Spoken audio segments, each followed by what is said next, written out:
Alden Richards naglasing, nag-enjoy at nalungkot sa gala night. Napakagwapo at mukhang yayamanin ang naging kasuotan ni Alden Richards nitong nakaraang gala night. Angat na angat naman ang kanyang kagwapuhan sa kanyang Dolce & Gabbana suit pair with Louboutin loafers. Sabi pa ni Alden, choice niya di umano ngayon ang naging kasuotan niya.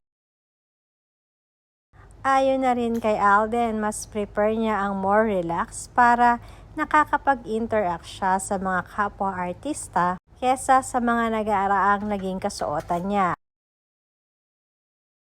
Halatang super nag-enjoy nga si Alden dahil halos lahat ay nilalapitan niya at nakikipag-mingle pa. Aminado nga si Alden na totoong malungkot siya dahil hindi nakadalo ang partner niyang si Kathryn Bernardo. Although open naman ang ABS-CBN at GMA Network sa mga collaboration ng kanilang mga artista, subalit si Kathryn Bernardo di umano ay may exclusive contract lamang sa ABS-CBN. Pagkukwento ni Alden, noong una ay ginawan pa nila ito ng paraan, subalit at the end ay hindi naman sila napayagan.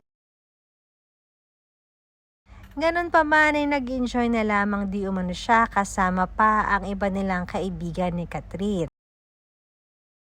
Once in a year nga lang isineselebrate ang gala night.